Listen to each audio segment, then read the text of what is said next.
늘 가게 하소서. 아멘. 오늘은 열왕기하 13장 말씀을 읽게 됩니다. 묵상의 주제가 구원의 살, 구원의 화살입니다. 구원의 화살. 우리 17절에 이 구원의 화살에 관한 메시지가 있습니다. 17절 말씀을 함께 읽습니다. 가로되 동편 창을 여소서. 곧 열매. 엘리사가 가로되 쏘소서. 곧 쏘매. 엘리사가 가로되 이는 여호와의 구원의 살, 곧 아람에 대한 구원의 살이니 왕이 아람 사람을 진멸하도록 아벡에서 치리이다. 아멘. 열왕기하 12장은 남유다 요아스 왕 때의 일을 소개했습니다. 열왕기하 13장은 북이스라엘의 요아스 왕에 관한 메시지입니다. 공교롭게도 남쪽과 북쪽을 치리하는 왕의 이름이 똑같습니다. 13장의 배경을 잠시 우리가 소개합니다. 북이스라엘의 11대 왕이 요아스의 아버지 여호아하스입니다. 17년 동안 사마리아에서 통치하면서 여전히 그 여로보암의 죄를 떠나지 못했습니다. 하나님께서는 하나님의 백성을 다루시는 방법이 참 재미납니다. 여로보암의 죄에 사로잡혀 지내기 때문에 하나님의 백성들을 교훈하기 위해서 아람이라고 하는 나라를 사용합니다. 아람 왕 하사엘과 벤하닷이 등장해서 북이스라엘을 괴롭힙니다. 어느 정도까지 괴롭혔느냐? 이스라엘 진영에 마병은 50대, 병거는 10대, 보병은 1만 명만 유지하도록 전술을 그렇게 결정을 지어놓은 겁니다. 그러니까 쉽게 말하면 너희는 남의 나라 엿보지도 탐하지도 말라. 전쟁도 일으키지 말라. 그래서 군사력을 약화시킨 겁니다.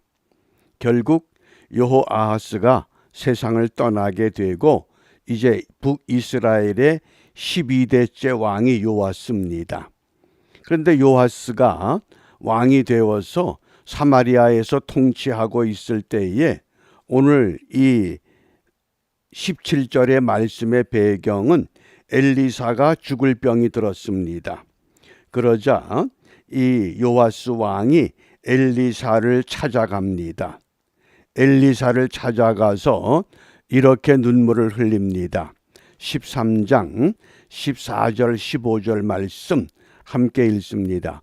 엘리사가 죽을 병이 들매 이스라엘의 왕 요아스가 그에게로 내려와 자기의 얼굴에 눈물을 흘리며 이르되 내 아버지여 내 아버지여 이스라엘의 병거와 마병이여 하매 엘리사가 그에게 이르되 활과 화살들을 가져오소서. 엘리사가 지금 임종의 자리에 있습니다. 그나마 다행인 건 이 요아스 왕이 하나님의 사람 엘리사가 죽게 되었다고 하는 소식을 듣고 안타까워서 요아스 왕을 찾아와서 내 아버지여 내 아버지여. 하나님의 사람을 향해서 이렇게 부를 수 있다고 하는 그나마 그 작은 믿음이라도 있었습니다. 그러니까 엘리사가 그 요아스 왕에게 활과 화살들을 가지고 오라고 합니다. 그러니까 활과 화살을 가져왔습니다. 그리고는 그 요아스에게 그 활과 화살을 잡은 손에 엘리사가 손을 대고 기도합니다. 손에 안수했다 그랬습니다. 그런 다음에 이 엘리사가 요아스에게 동편 창을 여십시오. 그리고는 화살을 쏘세요. 그런 겁니다. 그것이 17절입니다. 그 화살은 어떤 화살이냐? 그냥 무슨 사람을 죽이고 사냥을 위해서 쓰는 화살이 아니라 구원의 화살이다. 구원의 화살. 바꿔 말하면 오늘 우리가 하나님의 말씀으로 한날의 삶을 시작할 때 이 말씀이 우리 삶의 구원의 말씀이 돼야 한다, 그 뜻입니다. 말씀을 전하는 것이나 말씀을 듣는 것이 어제와 똑같고 오늘도 똑같고 내일도 똑같고 변함이 없습니다. 그런 것은 하나님의 말씀이 아니라는 겁니다. 우리의 정보나 지식은 늘려갈 수 있어도 이 화살이 구원의 화살이다. 그리고는 쏘라 그러니까 이 요아스 왕이 화살을 당겨서 쐈습니다. 왜 쏜 겁니까? 아람을 쳐서 이길 수 있다 확신을 부여한 겁니다. 그러자 또 이어서 엘리사가 그러면 이제는 그 화살을 가지고 땅을 치소서, 땅을 치라고 그랬습니다. 그러니까 이 요아스가 하나님의 사람이 치라고 하니까 땅 3번만 치고 말았습니다. 그러자 하나님의 사람 엘리사가 요아스 왕에게 왜 3번만 칩니까? 이왕 칠 거면 좀 신나게 5번, 6번, 7번도 칠 수 있을 텐데 왜 3번만 칩니까? 하나님이 당신을 통해서 아람을 침략하고 아람을 무너뜨릴 때에 3번밖에 못 무너뜨립니다. 그렇게 됐다는 겁니다. 우리가 아멘 그러면 왜 한 번 하느냐? 아멘, 아멘, 아멘. 다짐하면서 할 수 있는데 아멘 소리도 못하는 겁니다. 왜? 확신이 없기 때문에. 믿음이 부족하기 때문에. 그러자 이 요아스가 정말 엘리사의 예언대로 말씀을 보면 아람이 공격해 오면 그저 1, 2번, 3번은 막아내지만은 그 다음은 감당이 안 되는 겁니다. 오늘 우리가 이 말씀을 통해서 하나님이 우리에게 무엇을 말씀하시는가를 엘리사가 죽고 난 후에 엘리사가 무덤에 안장이 됐습니다. 자, 이제 말씀을 좀 보겠습니다. 20절과 21절 말씀입니다. 함께 읽습니다. 엘리사가 죽으니 그를 장사하였고 해가 바뀜에 모압 도적 떼들이 그 땅에 온지라. 마침 사람을 장사하는 자들이 그 도적 떼를 보고 그의 시체를 엘리사의 묘실에 들어 던짐에 시체가 엘리사의 뼈에 닿자 곧 회생하여 일어섰더라. 아멘. 무슨 말씀입니까? 하나님의 사람 엘리사가 결국은 죽어서 무덤에 안장됐습니다. 그런데 해가 바뀜에 매년 곡식을 추수해서 곡식을 저장할 3, 4월이 되면 모압의 도적떼들이 습격해 옵니다. 왜요? 곡식을 약탈해 가기 위해서. 그런데 마침 장례하는 사람들이 장례를 치르다가 도적떼들이 몰려오는 것을 봤습니다. 그래서는 장례를 제대로 치우지 못하고 마침 바로 옆에 엘리사의 무덤이 있습니다. 당시 무덤이 어떤 무덤입니까? 그냥 동굴에다가 돌로 문을 해서 막아놓은 겁니다.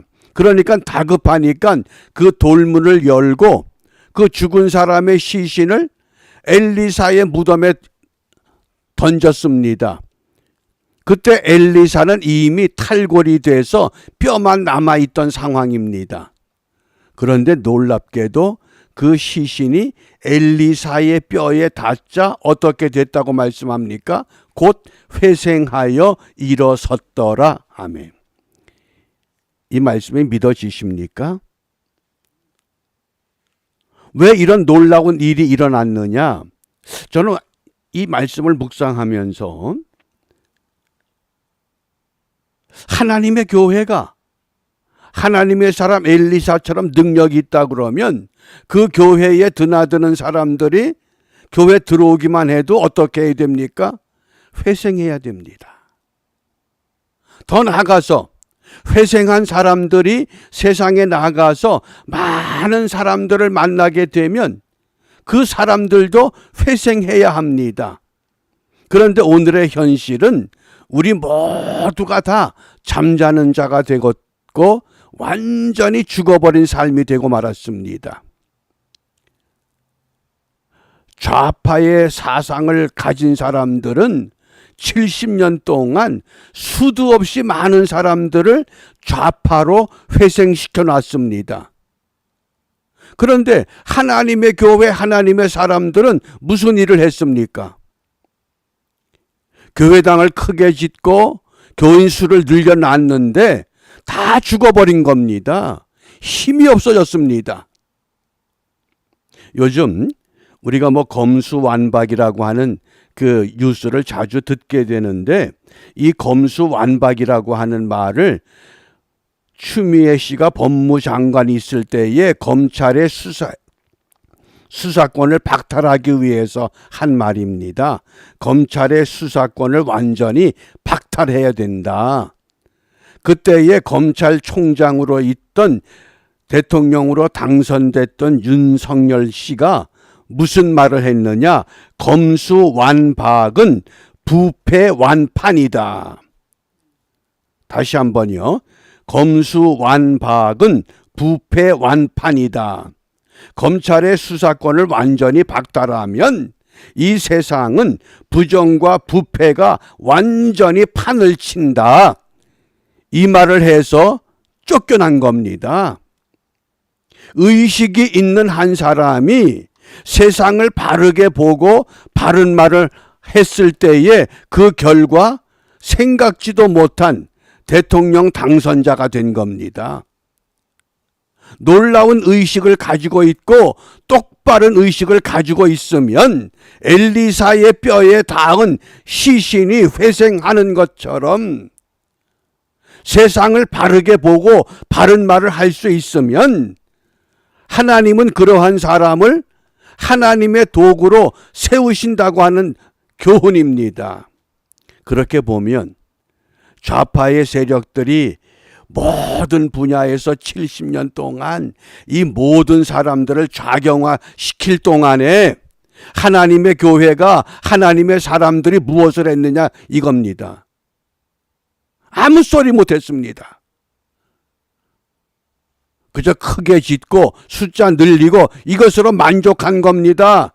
그러니까 아무리 수가 많아도 회생하는 일이 없어졌습니다. 저는 이 말씀을 묵상하면서 참 우리가 하나님 앞에 회개해야 되겠구나. 다른 거 회개하는 것이 아니라 그동안 우리가 잘못 살았구나, 잘못 가르쳤구나, 잘못 믿었구나. 우리가 이거 회개하지 않으면 더 큰 재앙을 받을 수밖에 없습니다. 그렇기 때문에 우리가 오늘 무엇을 기도할 것인가? 무엇을 기도해야 될까요? 시편 104편 30절입니다. 주의 영을 보내어 그들을 창조하사 지면을 새롭게 하시나이다. 하나님의 사람 엘리사는 죽어서 그 시신이 뼈만 남았을 때에도 죽은 시신이 그 뼈에 닿기만 해도 회생하는 하나님의 일을 우리에게 오늘 말씀하고 있습니다. 하나님의 말씀은 살았고 운동력이 있다고 하면서도 그 말씀을 소유한 우리가 어느 것 하나 회생시키지 못하는 삶을 살아가고 있습니다. 우리가 이것을 회개해야 됩니다. 이번 고난주간에 정말 우리가 부활주의를 맞이할 때에 부활의 영으로 온 땅을 새롭게 할 수 있는 그런 부활의 신앙으로 우리가 무장되고 거듭나서 우리가 만나는 사람들의 심령 속에 회생의 영이 들어가고 우리가 하는 그 일을 통해서 누구든지 그 일에 동참하면 회생하는 역사가 일어날 때에 어떠한 사상, 어떠한 잘못된 집단, 어떤 좌파가 이 세상을 흔들어 대도 결코 이길 수 없다고 하는 것. 왜냐하면 하나님의 사람 엘리사의 죽은 뼈에 닿기만 해도 회생하는 역사를 하나님은 오늘 우리에게 분명히 말씀하셨습니다. 고난주간 수요일입니다. 왜 우리가 이 말씀을 읽게 되었는가? 너희들이 먼저 회생하지 아니하면, 너희들이 말씀의 능력을 회복하지 아니하면 너희들은 점점 더 깊은 수렁에 빠져 들어갈 수밖에 없다고 말씀하십니다. 그러므로 우리가 이 아침 시간에 다시 한번 주의 영을 보내어 그들을 창조하사 지면을 새롭게 하시나이다. 어느 한 사람이라도 엘리사와 같이 깨어서 하나님의 사람의 역할을 바르게 감당하는 교회와 성도들이 세워지기를 소원하고 그 일을 위해서 기도하고 회개하며 하나님의 뜻을 이루어내는 은총의 하루가 펼쳐질 수 있기를 주님의 이름으로 축복합니다. 기도합니다. 지금도 살아계셔서 주의 말씀을 통해 이 땅의 변화가 임하기를 간절히 기다리시는 하나님, 주를 믿노라 하면서도 생명의 말씀을 전한다고 하면서도 말씀에 생명이 없고 능력이 없었기에 어느 한 사람 회생하지 못하는 삶을 통해 만족하고 자족했던 지난날의 우리의 어리석음과 부끄러움을 주님 앞에 고백하며 이 아침 시간에 머리 숙여 다시 한번 주님의 도움을 간구합니다. 하나님의 거룩한 영이 우리 모두에게 임하여 누구든지 우리를 만나기만 해도 그들의 심령 속에 회생의 영이 일어날 수 있도록 역사하여 주시고 이 땅의 모든 교회가 하나님의 영으로 충만케 되어져 누구든지 그 안에 어떤 목적으로 들어왔던 나갈 때에는 회생한 사람이 되어서 세상을 변화시키는 믿음의 사람으로 쓰임받는 역사가 임하도록 축복하여 주시옵소서. 이러한 은혜를 사모하며 주님께서 가르쳐 주신 기도로 함께 기도합니다. 하늘에 계신 우리 아버지, 아버지의 이름을 거룩하게 하시며 아버지의 나라가 오게 하시며 아버지의 뜻이 하늘에서와 같이 땅에서도 이루어지게 하소서. 오늘 우리에게 일용할 양식을 주시고 우리가 우리에게 잘못한 사람을 용서하여 준 것 같이 우리 죄를 용서하여 주시고 우리를 시험에 빠지지 않게 하시고 악에서 구하소서. 나라와 권능과 영광이 영원히 아버지의 것입니다. 아멘.